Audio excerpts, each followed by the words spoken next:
दोस्तों, हमारा टॉपिक है Ayurveda beyond the scope of modern science. इसका पहला पार्ट हमने देखा। आज हम इसके दूसरे पार्ट में और अन्य ऐसी बातें, ऐसे अन्य सिद्धांत जो आज भी आधुनिक विज्ञान से परे है, उन बातों का तथ्य और उन बातों का ऊहापोह हम आपको इस वीडियो में करेंगे। नमस्ते दोस्तों, मैं डॉक्टर महेश चौधरी हमारे निरामय वसुधा यूट्यूब चैनल में आपका सर से स्वागत करता हूँ।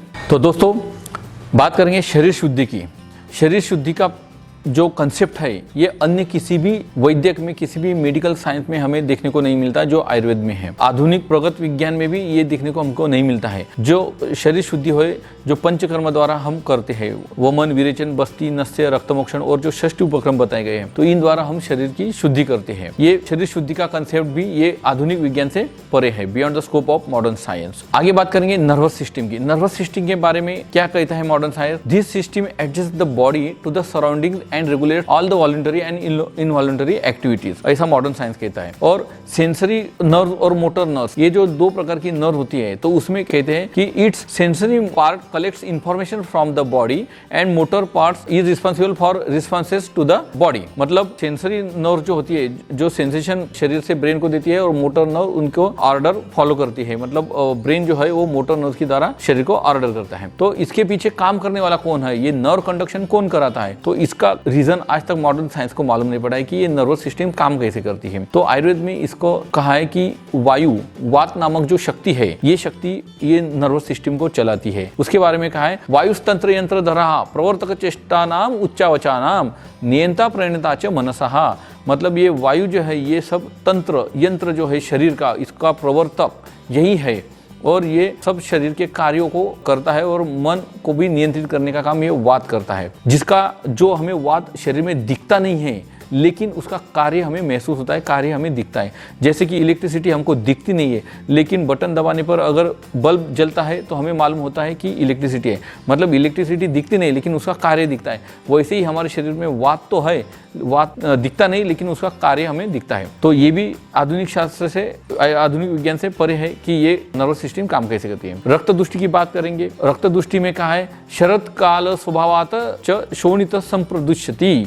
मतलब शरद काल में नैसर्गिक पद्धति से नेचुरली हमारे शरीर में रक्त दुष्टि होती रहती है। तो इसके लिए रक्त श्रुति जलोकाचारण या रक्त मोक्षण की पर्याय आयुर्वेद में कहा गया है, जो मॉडर्न साइंस के आज भी परे है। एक्चुअली वो लोग रक्त दुष्टि को मानते भी नहीं है और उनको समझता भी नहीं है।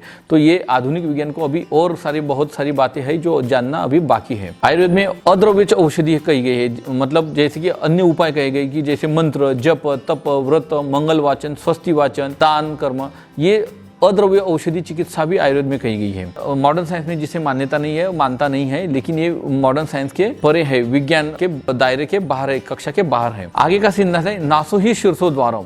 मतलब हमारा जो नासा है, हमारा जो नोज है, नाक, ये हमारे शीर का, मतलब मस्तिष्क का द्वार है, ऐसा आयुर्वेद में कहा गया है। और आज मॉडर्न टेक्नोलॉजी, न्यूरोसर्जन जो होते हैं, ये लोग नासा द्वारा ब्रेन का ऑपरेशन कर रहे हैं। तो एंडोस्कोपिक ऑपरेशन न्यूरोसर्जरी में भी इजाद हुए हैं। तो ये नासोई शिशाद्वारम, ये पहले आयुर्वेद में कहा गया है।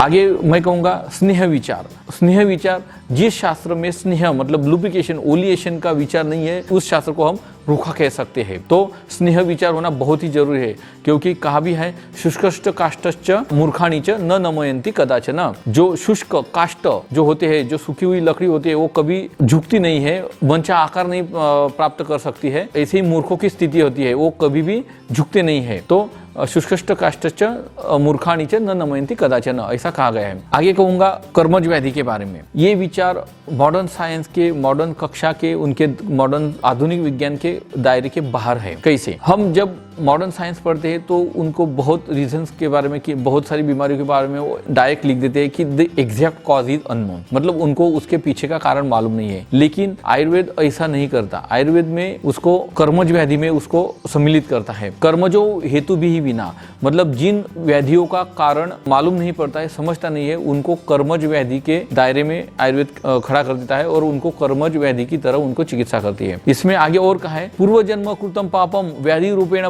बाध्यते तज्जया ध्यान विज्ञान जप होम समाधि भी। मतलब जिन व्याधियों का कारण हमें मालूम नहीं होता है, डायग्नोसिस तो परफेक्ट हो जाता है, लेकिन उसकी प्रॉपर ट्रीटमेंट करने के बाद भी हम ऐसे देखते हैं कि उसका उपशम या प्रशम नहीं होता है, तो ये कर्मज व्याधि की वजह से है। तो जो हमारा पूर्व जन्म होता है जिसमें हमने पाप कर्म किए होते हैं, वो इस जन्म में करण वर्ग में हमें व्याधि रूप बाधित करते रहते हैं।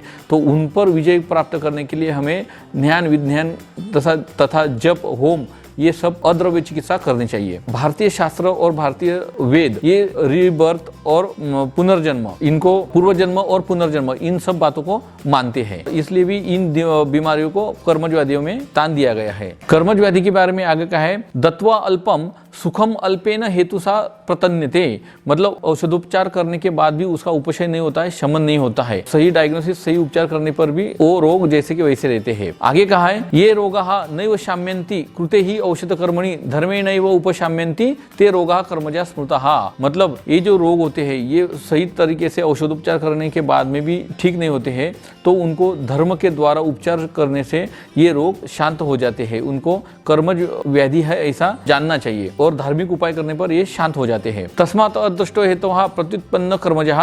कर्मज व्याधि जो है ये ढूंढने पर भी इसके कारण नहीं मिलते हैं। कर्मज व्याधि जो है ये टॉपिक ही पूरा आधुनिक विज्ञान के कक्षा के बाहर से हमें मालूम पड़ता है। इसलिए भी ये हमारा आयुर्वेद जो है ये चैतन्य वैदिक शास्त्र है। इसे मॉडर्न साइंस के पैरामीटर आयुर्वेद को लगाना पूरी तरह से गलत साबित होता है। आयुर्वेद सिद्ध करने के लिए उसके अपने खुद के पैरामीटर्स है, उसके द्वारा वो सिद्ध हो चुका है। आयुर्वेद का शाश्वत नहीं होता था तो वो स्वयं ही नष्ट हो गया होता है। जैसे कि पौधे को पानी न मिलने पर पौधा नष्ट हो जाता है, तो वैसे ही ये शास्त्र भी कब का नष्ट हो गया होता। आगे का है, प्रत्यक्षम ही अल्पम अनल्पम अप्रत्यक्षम भवति।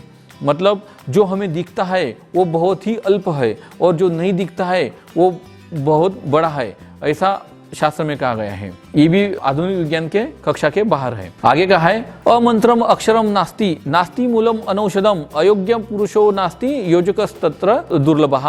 मतलब ऐसा एक अक्षर नहीं है कि जो मंत्र नहीं है, एक ऐसा मूल नहीं है औषधि का, पौधे का ऐसा एक मूल नहीं है कि जो औषधि नहीं है, और कोई पुरुष अयोग्य नहीं है। अयोग्य है तो सिर्फ उनका योजना करने वाला, मतलब उनको सही ढंग से इस्तेमाल करने वाला, तो ये दुर्लभ है। बाकी अक्षर, मूल और पुरुष, इनका आप सही तरीके से अगर इस्तेमाल करेंगे तो वो दुनिया को और सुंदर कर सकते हैं। तो ऐसे विचार आयुर्वेद शास्त्र में कहे गए हैं। ये भी आधुनिक विज्ञान से कक्षा के बाहर है। शुद्ध चिकित्सा के बारे में तो हमने कहा ही है कि शुद्ध चिकित्सा का जो विचार है, प्रयोगः शमेद्य व्याधि यो अन्यम व्याधि उदीरयेत नासो विशुद्ध शुद्धस्तु शमेद्य न कोपयेत।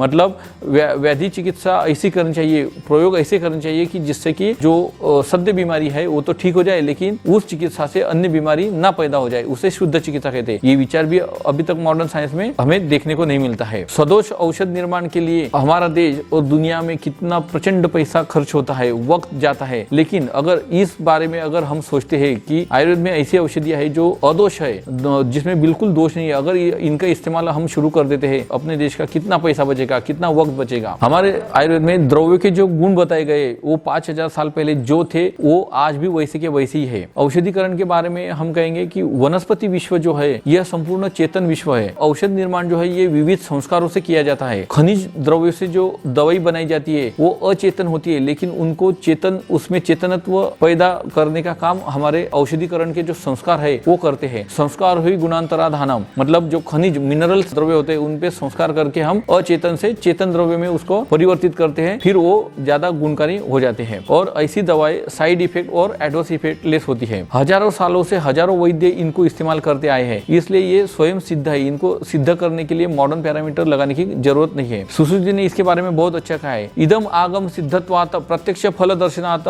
मंत्रवत संप्रयोक्तव्यम न मीमांसे कथम चनम। मतलब ये सुश्रुत जी ने हमें आदेश दिया है कि अगर ये सब बातें सिद्ध हो चुकी है, इसका प्रत्यक्ष फल हमारे आंखों के सामने है, ये मंत्रों के समान सिद्ध है, कही है, तो इस पे दोबारा चर्चा करने से क्या फायदा है, दोबारा चर्चा क्यों करना चाहिए, करनी नहीं चाहिए, ऐसा सुश्रुत जी ने स्पष्ट आदेश दिया है। जैसे कि टू व्हीलर का हम एग्जाम्पल देंगे, अगर टू व्हीलर का संशोधन हुआ है, एक बार उसका इजाद हो गया, तो हम बार बार टू व्हीलर का संशोधन करते हैं क्या? नहीं, तो उसको छोड़ देना चाहिए। अगर वो बेस्ट है आज की तारीख में तो उसको स्वीकार लेना चाहिए। तो वैसे इससे ये है कि शास्त्र में जो बातें कही गई है आप उसको कहकर मानकर आगे बढ़िए। उन चीजों पर वहीं पे घूमते रहने पर आपका वक्त और पैसा दोनों खराब होंगे। तो ऐसा ये महत्वपूर्ण विचार आयुर्वेद शास्त्र में कहा है। तो ये आधुनिक विज्ञान से भी दायरे के बाहर है, ऐसा हमें प्रतीत होता है। तो ऐसे विचार आयुर्वेद शास्त्र में हमें देखने को मिलता है जो आज भी आधुनिक विज्ञान के दायरे के बाहर है, beyond the scope of modern science. खनिज द्रव्य और आयुर्वेदिक औषधिकरण की हम बात कर रहे हैं। पारा या पारे से बने, मरकरी से बने हुए सिद्ध कल्पों की बात करेंगे तो नागार्जुन द्वारा रस औषधियों का वर्णन हमें मिलता है, जो कि फादर ऑफ इंडियन केमिस्ट्री है। रसकल्प उन्होंने ही ईजाद किए हैं। उन्होंने कहा है रस सिद्धे करिष्यामि निर्दारिद्र्यम इदम जगत, मतलब रस को, मतलब पारे को सिद्ध करके मैं इस धरती को, इस दुनिया को, इस जगत को निर्दारिद्र्य कर दूंगा, मतलब दारिद्र्यहीन कर दूंगा, मतलब सबको अच्छा जीवन, अच्छा शरीर मैं प्रदान करूंगा। ऐसा उन्होंने रस सिद्ध करने के बाद कहा था। आगे और है सिरावेद, मतलब इंट्राकेट लगाना या फिर कालपिल लगाना। तो ये सुश्रुत जी ने उनके शारीरिक स्थान के अध्याय में, सिरावेद अध्याय में कहा है। तो ये भी हमें देखने को मिलता है, जिसे हम इंजेक्शन कहते हैं। इसके बारे में वाग्भट कहते हैं रसोधत्वेन सिरावेदो अपि, मतलब जो रक्त औषध है, जो औषध रक्त में डायरेक्ट देना चाहिए वो सिरावेद से दे सकते हैं, मतलब इंजेक्शन का वर्णन हमें मिलता है। आगे मैं कहूँगा आशुकारित्व। अक्सर बातें ये करते हैं कि आयुर्वेद में फास्ट एक्टिंग ड्रग्स नहीं है, इमरजेंसी ड्रग्स नहीं है, कमतरता है। तो इसके बारे में मैं कहना चाहूँगा आशुकारित्व जो कहा गया है वो फास्ट एक्टिंग ड्रग्स के लिए कहा गया है। फास्टेस्ट रूट कौन सा है शरीर में, तो वो है सबलिंगली। ये मॉडर्न साइंस भी मानता है, आयुर्वेद में भी इसे कहा गया है।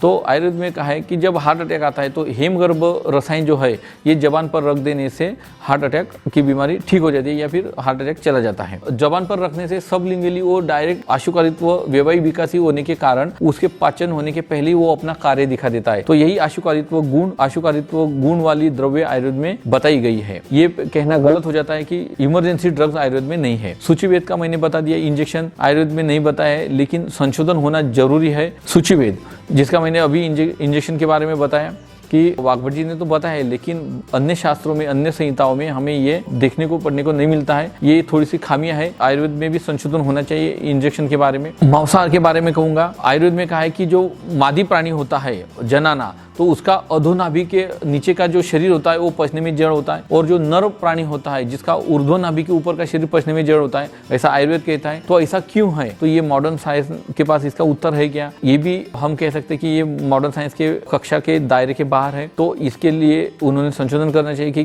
क्यों है ऐसा। अध्यात्म के बारे में हम बात करेंगे तो अध्यात्म के बारे में चैतन्य स्वरूप आत्मा आयुर्वेद में वर्णित है, इसलिए भी हम चैतन्य वैद्य कहते हैं। जो पैरानॉर्मल एक्टिविटी हम देखते हैं, जिसको कोई मंत्र, जप, तप, प्रायचित्त, दान, मंगल वाचन और स्वस्ति वाचन से जिसे हम कंट्रोल कर सकते हैं। ये इमटेरियल सब्सटेंसेस होते हैं, लेकिन बहुत सारे लोगों को इसका अनुभव आता है, लेकिन मॉडर्न साइंस इसे नहीं मानता है। तो ये beyond the scope of modern science हुआ। रसायन चिकित्सा, रसायन और वाजीकरण चिकित्सा के बारे में ये एक आयुर्वेद का वैशिष्ट्य है। आधुनिक दृष्टि से वैज्ञानिक कह नहीं सकते, लेकिन रसायन और वाजीकरण का परिणाम हमें देखने को मिलता है, कार्य सिद्धि दिखती है। तो जरूर ही रसायन वाजीकरण का परिणाम ये है, देखते हुए हम देखते हैं। तो ये भी मॉडर्न साइंस के कक्षा के बाहर ही है। योग के बारे में बात करेंगे तो योग का तो पूरे विश्व में डंका बजता है। योगस्तु चित्तवृत्तिकर निरोधः, मतलब हमारे मन को, हमारे शरीर को स्थिर करने के लिए, हमारे जो चंचल चित्त होता है उसको कंट्रोल करने के लिए योग से बड़ा साधन कोई नहीं है। तो शरीर शुद्धि के साथ में उसे कैवल्य, मतलब मोक्ष के प्राप्ति का साधन योग है। मन, बुद्धि, विचार, संपूर्ण आरोग्य के लिए सिर्फ औषधों पर भर नहीं दिया गया है, तो योग के द्वारा भी मोक्ष प्राप्ति के कर सकते हैं, ऐसा आयुर्वेद में कहा गया है। अध्यात्म के बारे में कहा गया है आयुर्वेद में, अध्यात्म विद्या विद्यानाम, मतलब पृथ्वी पर जितनी भी विद्या है उन सब विद्याओं में श्रेष्ठ विद्या अध्यात्म विद्या को कहा गया है। अध्यात्म, अधि ऊपर, आत्म तत्व, चैतन्य, अध्यात्म मतलब जिसमें आत्मा के ऊपर के विचार कहे गए हैं, ऐसा अध्यात्म प्रधान हमारे भारतीय साहित्य, भारतीय विचार जो है, भारतीय वेद जो है, ये आज भी आधुनिक विज्ञान के दायरे के बाहर है। तो इन सब बातों का विचार होना चाहिए। ये कुछ बातें थी जो मैंने आपके साथ में शेयर की। ऐसी और बहुत सारी बातें हैं जो कि हमारी तक्षशिला और नालंदा यूनिवर्सिटी को जलाने के बाद